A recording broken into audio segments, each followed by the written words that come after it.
സഹോദരങ്ങളെ, സുഹൃത്തുക്കളെ, ഇത് പരിശുദ്ധമായ റമദാൻ മാസത്തിന്റെ പ്രഥമഘട്ടം റഹ്മത്തിന്റെ പത്തിലൂടെയാണ് ഇപ്പോ കടന്നു പോകുന്നത്.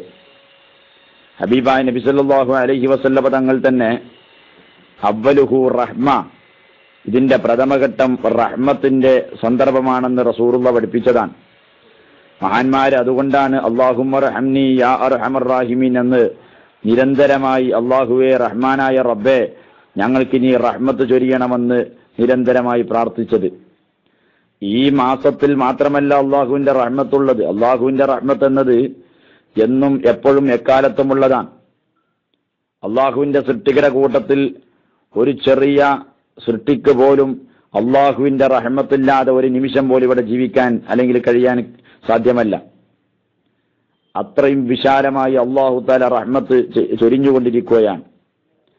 ആർക്കാണ് അള്ളാഹുവിന്റെ റഹ്മത്തുള്ളത്? അത് നബി സല്ലല്ലാഹു അലൈഹി വസല്ലം തങ്ങൾ പഠിപ്പിച്ചു. അള്ളാഹുവിന്റെ റഹ്മത്ത് ലഭിക്കുന്നത് മല്ലാ യർഹമുന്നാസ ലാ യർഹമുഹുല്ലാഹു അസ്സ വജൽ. ജനങ്ങളോട് റഹ്മത്ത് ചെയ്യാത്ത, കാരുണ്യം കാണിക്കാത്ത ആളുകൾക്ക് അള്ളാഹുവിന്റെ റഹ്മത്തില്ല. പിന്നെ റഹ്മത്ത് ലഭിക്കുന്നത് ആർക്കാണ്? അർറാഹിമൂന യർഹമുഹുമുർ റഹ്മാൻ. റഹ്മത്ത് ജനങ്ങളോട് കരുണ കാണിക്കുന്ന, എല്ലാവരോടും കരുണാമയമായി ഇടപെടുന്ന ആളുകൾക്ക് അല്ലാഹു തആല അവർക്ക് റഹ്മത്ത് ചെയ്യുന്നു. റസൂലുള്ളാഹി തങ്ങൾ പഠിപ്പിച്ചില്ലേ, ഇർഹമു മൻ ഫിൽ അർളി യർഹമുകും മൻ ഫിസ് സമാ. നിങ്ങൾ ഭൂമിയിലുള്ളവരോട് കരുണ ചെയ്യൂ, എന്നാൽ ആകാശത്തിന്റെ അധിപൻ നിങ്ങളോടും റഹ്മത്ത് ചെയ്യുന്നതാണ്, കരുണ ചെയ്യുന്നതാണ്. ഇതിലൂടെയൊക്കെ അള്ളാഹുവിന്റെ അതിവിശാലമായ റഹ്മത്തിനെ സംബന്ധിച്ച് നബി സല്ലല്ലാഹു അലൈഹി വസല്ലം തങ്ങൾ പഠിപ്പിച്ചു തരികയാണ്. അത് മാത്രമല്ല, വിശുദ്ധ ഖുർആനിൽ അല്ലാഹു സുബ്ഹാനഹു വ തആല ബിസ്മില്ലാഹിർ റഹ്മാനിർ റഹീം, ബിസ്മില്ലാഹി അർ-റഹ്മാനി അർ-റഹീം, ഈ അല്ലാഹ് എന്ന പ്രയോഗത്തിന് ശേഷം പിന്നീട് അള്ളാഹുവിന്റെ രണ്ട് അതിപ്രധാനമായ വിശേഷണങ്ങളാണ് പടച്ച റബ്ബ് പറയുന്നത്. റഹ്മാൻ, റഹീം, ഇത് രണ്ടും അള്ളാഹുവിന്റെ കാരുണ്യത്തെ സംബന്ധിച്ചാണ് പറയുന്നത്. അതിനൊരുപാട് വിശാലാർത്ഥങ്ങളുണ്ട്. എന്നാൽ എന്തിനു വേണ്ടിയാണ് വിശുദ്ധ ഖുർആനിൽ നിരവധി പ്രാവശ്യം, 100-ലധികം പ്രാവശ്യം അള്ളാഹുവിന്റെ റഹ്മത്തിനെ അറിയിക്കുന്ന ഈ പദങ്ങളെ പ്രയോഗിച്ചിട്ടുള്ളത്? അതിന് മഹാന്മാരായ മുഫസ്സിറുകൾ മറുപടി നൽകുന്നത് പ്രധാനമായും രണ്ട് കാര്യങ്ങൾ. ഒന്ന്, മനുഷ്യരായ നമ്മൾ അള്ളാഹുവിലേക്ക്, അവന്റെ റഹ്മത്തിലേക്ക് നിരന്തരമായി ആവശ്യമുള്ളവരാണ് എന്ന് അറിയിക്കൽ കൂടെ ഒരു ലക്ഷ്യം. മറ്റൊന്ന്, അള്ളാഹു തആല ഇത്രത്തോളം കൂടുതൽ റഹ്മത്ത് ചെയ്യുമ്പോൾ ഇതുപോലെ അള്ളാഹുവിന്റെ ആ മഹത്തായ സ്വഭാവം ജനങ്ങളിലും ഉണ്ടാവണം, സൃഷ്ടികളിലും ഉണ്ടാവണം എന്ന ഒരു നിർബന്ധ ബുദ്ധിയുള്ളത് കൊണ്ട് തന്നെ ജനങ്ങൾ ഈ വിഷയത്തിൽ കൂടുതലായി ബദ്ധശ്രദ്ധയുണ്ടാവണം എന്ന അറിയിക്കൽ കൂടെ ഇതുകൊണ്ട് ലക്ഷ്യമുണ്ടെന്ന് മഹാന്മാരായ മുഫസ്സിറുകൾ രേഖപ്പെടുത്തുകയാണ്. അള്ളാഹു തആല വിശാലമായി ഒരു പരിധിയുമില്ലാതെ വിവേചനമില്ലാതെ ഈ നൽകുന്ന കാരുണ്യം ഒരാൾ വേണ്ടെന്ന് വെച്ചാലോ അവനെ സംബന്ധിച്ചിടത്തോളം അവന് അള്ളാഹുവിന്റെ റഹ്മത്ത് ലഭിക്കുകയില്ല എന്ന് തന്നെ. ഹബീബായ നബി സല്ലല്ലാഹു അലൈഹി വസല്ലം തങ്ങൾ തങ്ങൾക്കൊരു സ്വപ്ന ദർശനമുണ്ടായി. ആ സ്വപ്ന ദർശനത്തിലൂടെ അള്ളാഹുവിന്റെ കാരുണ്യത്തെ സംബന്ധിച്ചും അതുപോലെ കാരുണ്യം തടയുന്നവരെ സംബന്ധിച്ചും ഒരു ഉപമ പറയുകയാണ്. എന്താണ്? ഹബീബായ തങ്ങൾ കാണുന്ന സ്വപ്നം, ഒരാൾ ഒരു വലിയ വീട് പണിയുകയാണ്. ആ വീട് പണി പൂർത്തിയായതിന് ശേഷം വീട്ടിലൊരു സദ്യ വെച്ചു. അതിലേക്ക് ഒരുപാട് ആളുകളെ മുഴുവനും ക്ഷണിക്കാൻ വേണ്ടി ഒരു ദൂതനെ എല്ലാവരിലേക്കും അയക്കുകയാണ്. ആ ദൂതന്റെ ക്ഷണം സ്വീകരിച്ചവർ മുഴുവനും വീട്ടിലേക്ക് കടന്നിരിക്കുന്നു, സദ്യ കഴിക്കുന്നു. എന്നാൽ ദൂതന്റെ ക്ഷണം വിസമ്മതിച്ചവരും നിസ്സഹകരണം പ്രഖ്യാപിച്ചവരും അവർ യഥാർത്ഥത്തിൽ വീട്ടിൽ കടന്നു വരുന്നില്ല, അവർക്ക് സദ്യം ലഭിക്കുന്നില്ല. ഏതാണ് ഈ വീട്? ഈ വീട് മനുഷ്യകുലത്തിന്റെ തറവാടാകുന്ന സ്വർഗമാണ്. ആ സ്വർഗമാകുന്ന വലിയ വീടിന്റെ പണി കഴിപ്പിച്ചത് ആരാണ്? അത് യജമാനനായ അള്ളാഹുവാൻ. എന്നാൽ ഈ മഹത്തായ വീട്ടിലുള്ള സദ്യക്ക് ക്ഷണം നടത്തുന്നത് ആരാണ്?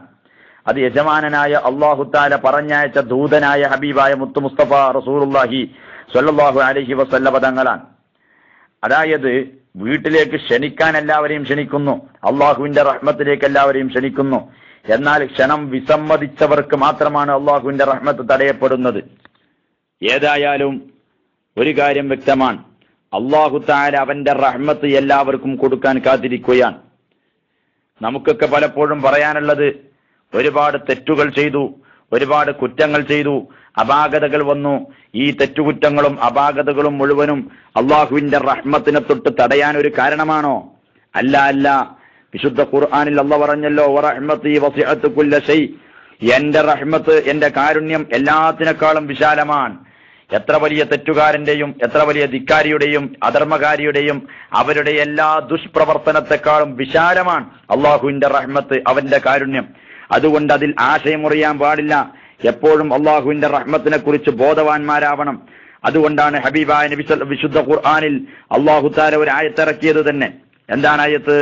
ഖുൽ യാ ഇബാദിയല്ലദീന അസ്റഫു അലാ അൻഫുസിഹിം ലാ തഖ്നതു മിർ റഹ്മത്തില്ലാഹ് ഇന്നല്ലാഹ യഗ്ഫിറുദ് ദുനൂബ ജമീഅ ഇന്നഹു ഹുവൽ ഗഫൂറുർ റഹീം.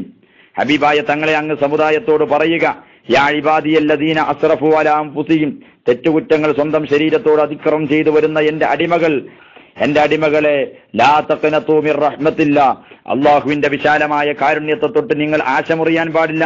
കാരണം അല്ലാഹു ഇന്നല്ലാഹ യഗ്ഫിറുദ് ദുനൂബ ജമീഅ, അല്ലാഹു തആല എല്ലാ ദോഷങ്ങളും പൊറുക്കുന്നവനാണ്.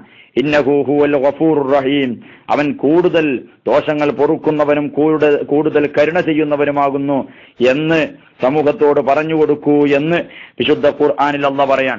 അപ്പൊ തെറ്റുകുറ്റങ്ങളോ അപാകതകളോ വന്നിട്ടുണ്ടെങ്കിൽ പോലും അള്ളാഹുവിലേക്ക് തൗബ ചെയ്ത് മടങ്ങിയ ആളുകൾക്ക് അല്ലാഹു തആല പുറത്തു കൊടുക്കുമെന്നാണ് പറയുന്നത്. ഈ ആയത്തിറങ്ങുന്നത് ഹബീബായ നബി സല്ലല്ലാഹു അലൈഹി വസല്ലം തങ്ങളുടെ എല്ലാമായ മഹാനായ ഹംസ റളിയല്ലാഹു അൻഹുവിനെ കൊലപ്പെടുത്തിയ വഹ്ശി എന്നവർ ഇസ്ലാമിലേക്ക് കടന്നു വരാൻ വേണ്ടി നിൽക്കുമ്പോ വഹ്ശിയുടെ ഒരു ചോദ്യമുണ്ട്. ഹബീബായ നബി സല്ലല്ലാഹു അലൈഹി വസല്ലം തങ്ങളെ, ഒരുപാട് തെറ്റുകുറ്റങ്ങൾ ചെയ്തവനാണ് ഞാൻ. ഒരുപാട് തെറ്റെന്ന് പറഞ്ഞാൽ കൊലപാതകം നടത്തിയിട്ടുണ്ട്, ശിർക്ക് ചെയ്തിട്ടുണ്ട്, വ്യഭിചാരിയാണ്, ഇങ്ങനെ തുടങ്ങി ഇത്തരം തെറ്റുകളൊക്കെ ചെയ്തവനാണ്.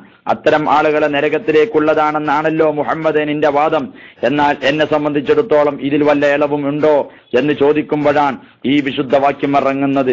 അല്ലാഹു തആല എല്ലാ തെറ്റുകുറ്റങ്ങളും അത് അടിമകൾക്ക് പുറത്തു കൊടുക്കാൻ വേണ്ടി കാത്തിരിക്കുകയാണ്. അതുകൊണ്ട് റഹ്മത്തിനെ തൊട്ട് ആശമുറിയണ്ട എന്ന് പറഞ്ഞത് വളരെ ഗൗരവത്തോടെ നാം മനസ്സിലാക്കുക.